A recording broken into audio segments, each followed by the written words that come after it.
Hi guys, welcome back to this channel जिसका नाम है शॉ कैपिटल।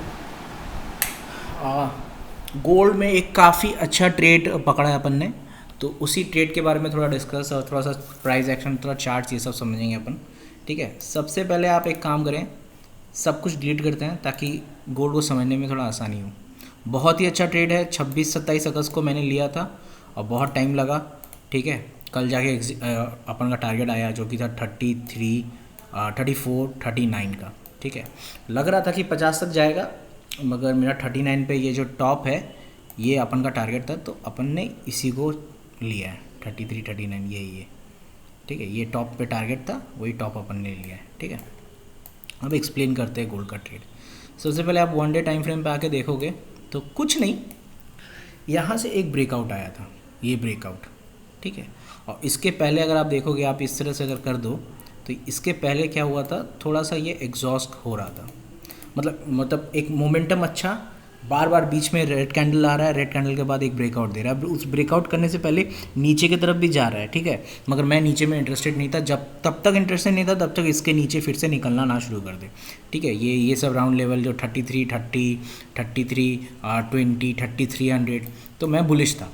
ठीक है, क्योंकि बार बार इस प्राइस, इस बैंड को बार बार पसंद कर रहा था गोल्ड, और जिस तरह से जियोपॉलिटिकल सिचुएशन है या और भी हमारे चीज़ें कमज़ोर हो रही है और निफ्टी भी गिर रही है, तो अपन को ऐसा लगा कि जो हमारा जो गोल्ड है, वो जब कोई भी क्राइसिस में, कोई भी इसमें गोल्ड ऊपर जाता ही जाता है। तो उस वो भी एक साइकोलॉजी था, वो भी एक हल्का सा थॉट था। ठीक है, उसके बाद 4 आवर पे अपन आए। 4 आवर पे आके अपन सिर्फ कैंडल्स को देखने की कोशिश करें और कंफर्म करने की कोशिश करें। यहाँ पे एक बहुत ही घटिया कैंडल आया। ठीक है, तो 4 आवर में यहाँ पे इस जगह पे क्या हुआ, अपन एक बार ट्रैप हो चुके थे। तो 15 मिनट में आते एग्जैक्टली बताते कहाँ पे ट्रैप हुए थे अपन यहाँ पे एक बार इसने ब्रेकआउट किया एक लॉट के साथ। ठीक है, फंडेड पिप्स में, फंडिंग पिप्स का मेरा ये है अकाउंट है, उसमें एंट्री करने की कोशिश करी गई। एक लॉट में $4.93 का लॉस हुआ, निकल गया। तब हमको समझ में आ गया कि हम थोड़ा जल्दी एंटर कर रहे हैं, क्योंकि हम एक्साइटेड है कि ऊपर जाएगा, ऊपर जाएगा, बड़ा पैसा मिलेगा, बड़ा पैसा मिलेगा, उसके चक्कर में हम जल्दी एंटर कर रहे हैं। ठीक है, तो जल्दी एंटर करना गलत बात। ठीक है, तो फिर जब प्रॉपर ब्रेकआउट आया तो यहाँ से अपन ने फिर से एंट्री किया 33, 80 समथिंग पे। अपन ने इस कैंडल पे फिर से एंट्री किया, 80 पे ही एंट्री कर दिया था। ठीक है, 5 मिनट में जाके एंट्री किया था, इसीलिए एंट्री 80 पे ही हो गया, कैंडल क्लोज होने से पहले ही। फिर ऊपर गया, फिर नीचे आया, फिर ये जैसे ही ऊपर गया अपन ने यहाँ पे एक और लॉट ऐड किया, मगर ये क्या हुआ, इसके नीचे ही एसएल लग गया। मैंने एसएल इतना बड़ा नहीं लिया, क्योंकि जब आपको पता रहता है कि एक बड़ा पैसा आप मिल सकता है आपको, और आपको उस बड़ा पैसा का कहने का मतलब है कि जब आपको पता है कि कुछ बड़ा पॉइंट आने वाला है, तो वहाँ पे आप भले ही शुरुआत करें कम लॉट से, मगर एक बार अगर आपका ट्रेड कंफर्म हो जाए तो उसके बाद क्वांटिटी ऐड करना शुरू कर दें, एक अच्छा खासा रिस्क टू रिवॉर्ड लेके। ठीक है, एक अच्छा खासा रिस्क टू रिवॉर्ड भी मिलता।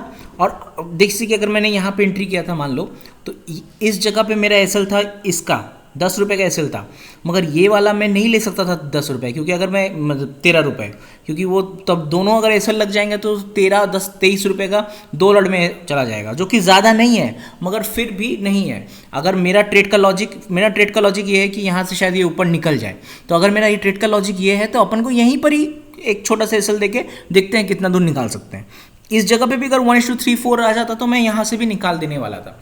ठीक है, अब यहाँ पे हो गया मेरा एसएल ट्रिगर, तो यहाँ पे कुछ मेरे $2-3 आराम से निकल गए। ठीक है, तो कुछ $7-8 थे शायद, 34 पे लिया था, हाँ, $4-5 निकल गया यहाँ पे। ठीक है, अब फिर क्या हुआ, अब ये इस तरह से यहाँ पे बहुत, मेरा यहाँ पे 73 का एसएल था और ये 73 पॉइंट समथिंग या 74 पॉइंट समथिंग से वापस चला गया। जैसे ही इसने यहाँ पे ब्रेकआउट दी, अपन ने क्वांटिटी ऐड करना शुरू किया और ये फिर उसके बाद तो रुका ही नहीं। जैसे ही इसने यहाँ पे आने के बाद फिर नीचे आने की कोशिश करी, अपन ने यहाँ पे क्वांटिटी ऐड किया और 3400 पे अपना डाला,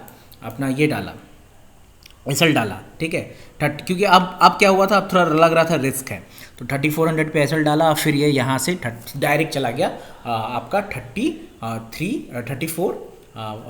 39 पे, जो कि हमारा टारगेट था। और टारगेट से हमारे 10-15 पॉइंट ऊपर ही गया था। अगर आप यहाँ पे ध्यान से देखें तो गोल्ड एक्चुअली गया था करीबन 34, 54 पे गया था, मगर वो हमारा टारगेट नहीं था। मुझे लग रहा था कि 50 तक आ सकता है, मगर मैंने पिछले स्विंग को ही अपना टारगेट रख के यहाँ पे, तो टोटल एक लॉट पे $59 का ट्रेड है। ये बहुत ही बड़ा पॉइंट, 1:6 मारा है मैंने, टोटल 1:6। अगर और क्रिस्प एसएल लेने आता मुझे या और अच्छा से पिरामिडिंग कर सकता तो मैं इसी में $500-600 विदाउट एनी रिस्क, मतलब $50 से भी कम का रिस्क लेके $500-600 में इसमें मार देता।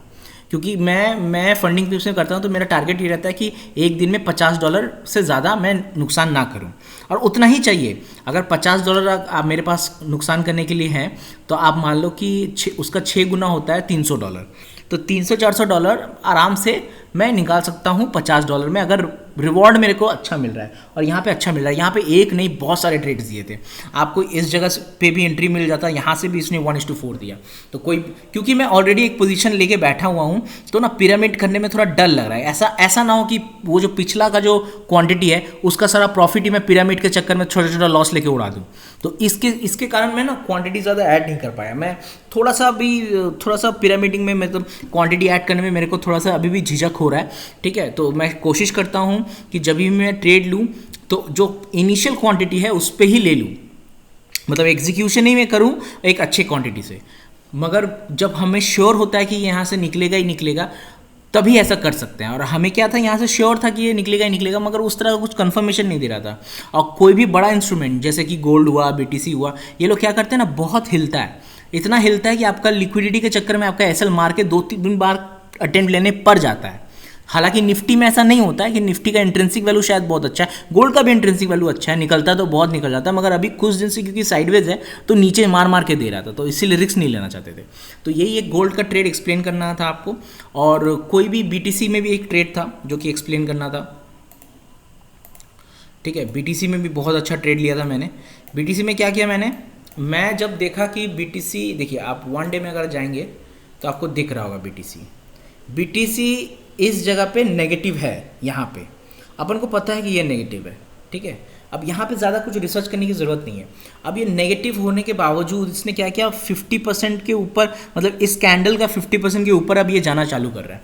तो मेरा यहाँ पे 2 ही इंटेंट था कि अगर ये कैंडल का इस कहीं लेवल से 1,13,000 या 1,13,000 या 13,500 अगर निकल जाता है तो शायद एक बाई के लिए अपटेंट मारता, मगर उससे पहले ही, क्योंकि मैं वो टाइम फ्रेम देख के एक्साइटेड हो गया, 15 मिनट टाइम फ्रेम में थोड़ा सा ट्रेड्स कंफर्म कर रहा था, ठीक है। तो वो टाइम फ्रेम देख के एक्साइटेड हो जाने के कारण क्या किया, मैंने पहले ही एंट्री ले ली।